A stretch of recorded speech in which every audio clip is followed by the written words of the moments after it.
안녕하십니까. 캄보디아 프롬펜입니다. 지금 캄보디아는 물축제 연휴 기간입니다. 지난 목요일부터 금주 일요일까지 4일간 연휴로 저도 쉽니다. 물축제 연휴가 끝나고 나면 내년 5월까지는 건기로 접어들어 무더운 날씨가 계속될 것인데 올해처럼 덥지 않기를 바라볼 뿐입니다. 최근 한국의 KBS 뉴스에서 연속으로 캄보디아 사이버 범죄를 파헤친 적이 있습니다.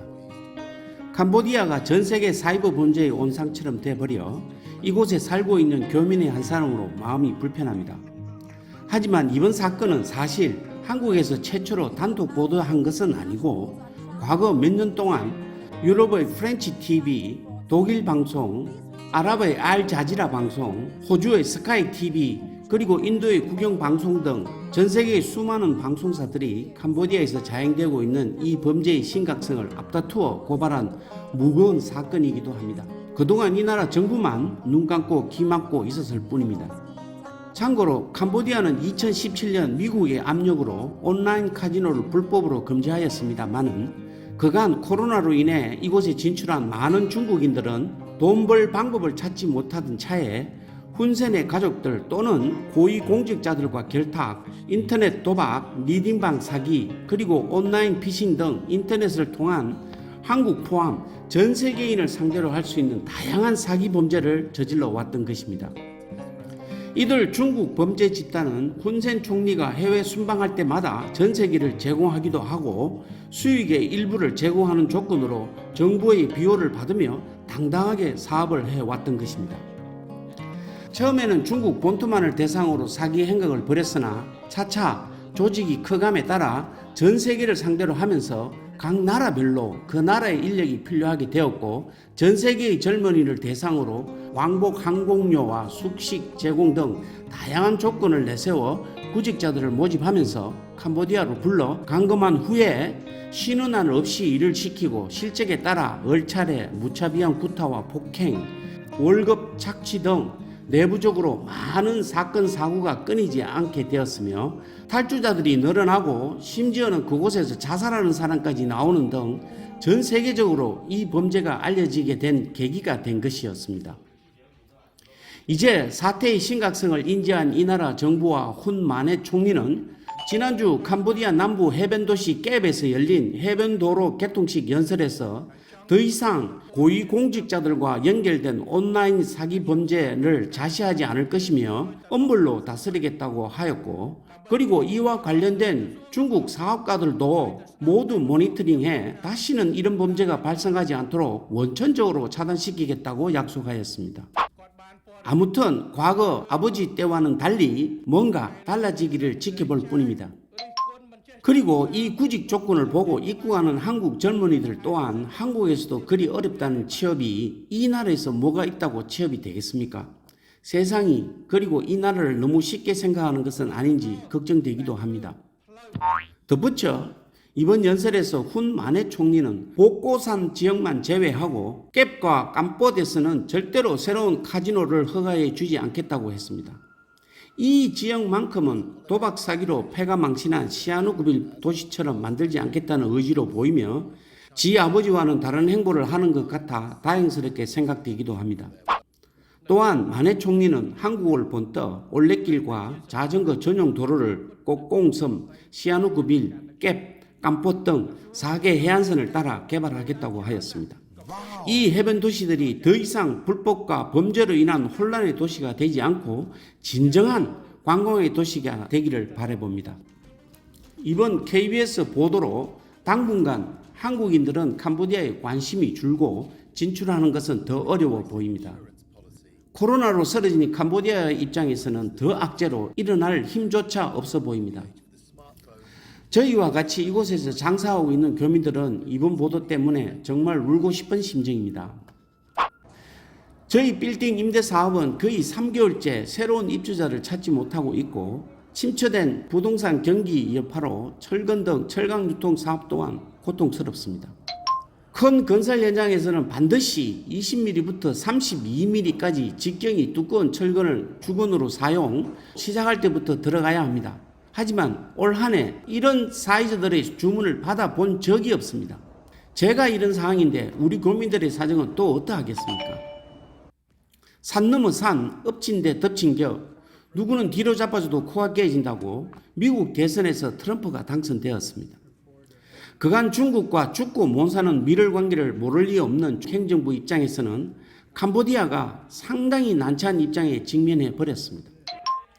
캄보디아 정부는 트럼프 당선 후 성명을 통해 내년이 양국 외교관계 75주년째가 되고 이번 당선으로 외교관계를 강화할 수 있는 좋은 기회라고 생각하며 캄보디아는 2027년까지 아세안 국가를 대표하는 미국과의 대화 조정국 의장으로서 양국 관계가 더욱 강화되기를 희망한다고 애둘러 표현하긴 했지만 현실적으로 보면 캄보디아는 미국과 적국이라고 봐야 할 것입니다.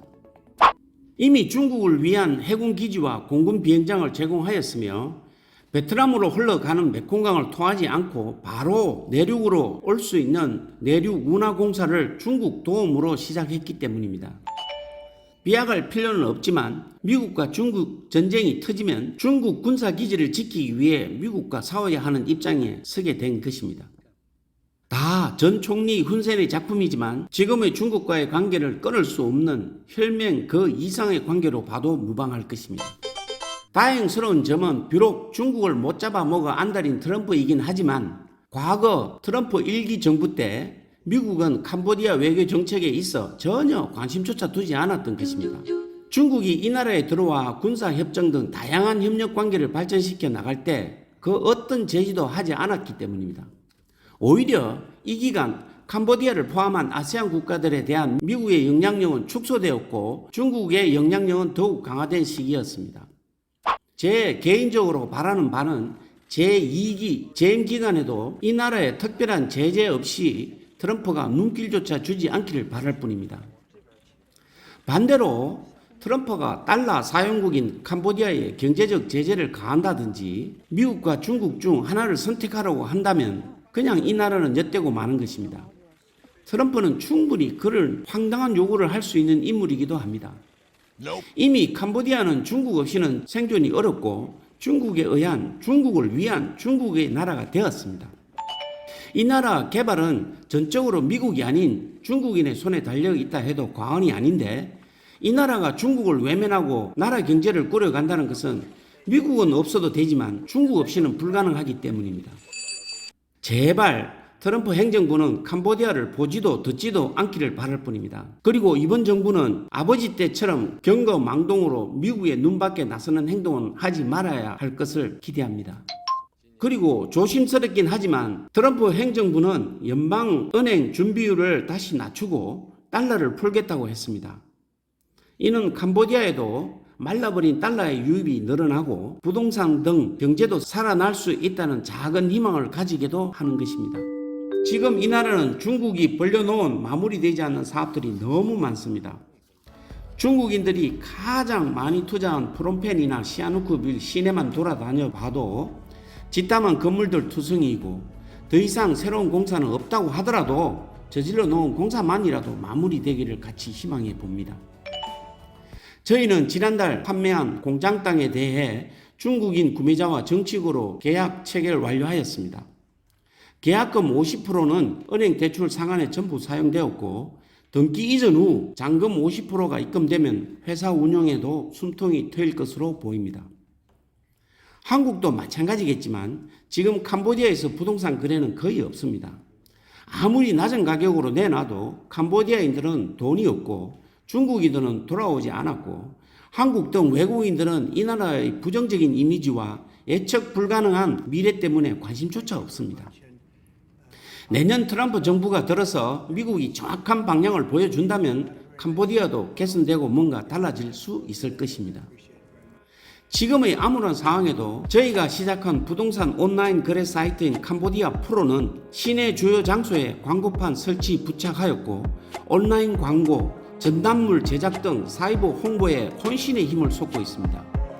부디 많은 관심을 가져주시고 판매든 임대든 아니면 구매를 원하시든 저희 앱을 접속하시어 직접 등록하시고 저희 또한 신속한 거래가 이루어질 수 있도록 최선을 다해 도와드리겠습니다. 한번 방문하시어 저희에게 격려와 힘을 주시기를 바랍니다. 지난달 한국을 방문, 조카 결혼식에도 참석하고 새롭게 출발한 조카딸의 결혼식을 보며 다시 힘을 얻고 돌아왔습니다. 우리 집 큰놈도 이번 달 혼인신고를 하였습니다. 이제 우리 세대는 저물고 자식 세대에 자리를 넘겨줘야 할 시기가 온 것 같습니다. 문제는 우리 자식들은 아버지 사업에 관심조차 없고 캄보디아에 올 생각도 없습니다. 기분 같아선 하루속히 자식들에게 이곳을 넘기고 한국으로 돌아가고 싶은 생각이 꿀뚝 같습니다만 제 생각과 다른 현실에 가볼 뿐입니다. 아무튼 금주도 끝까지 시청해 주셔서 감사드리며 늘 건강하시고 행복하시기 바랍니다. 다음 소식 전할 때까지 안녕히 계십시오.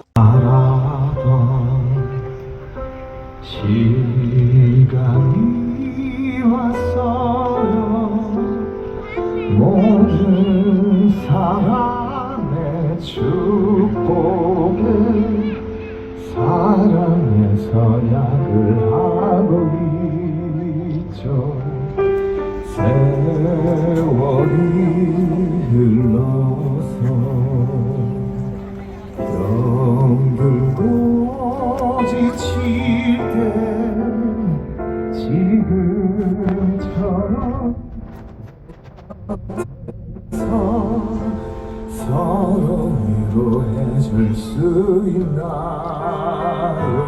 함께 걸어가야 할 수많은 시간 앞에서 우리들의 약속은 언제나 변함없다는 것을 믿나요?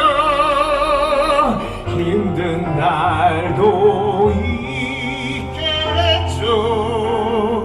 하지만 후회는 없어요.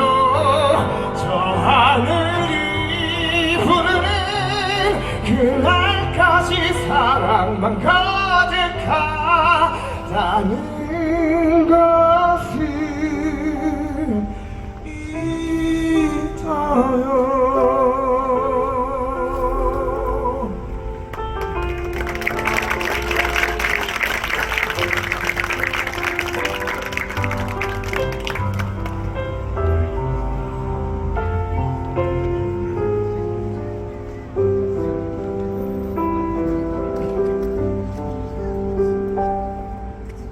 이룰 수 없다고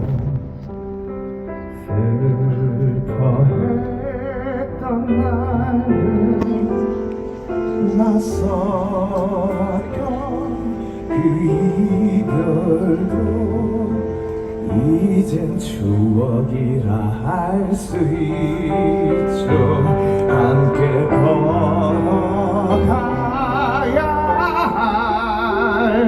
수많은 시간 앞에서 우리들의 약속은 언제나 변함없다는 것을 믿나요? 힘든 날도 있겠죠. 하지만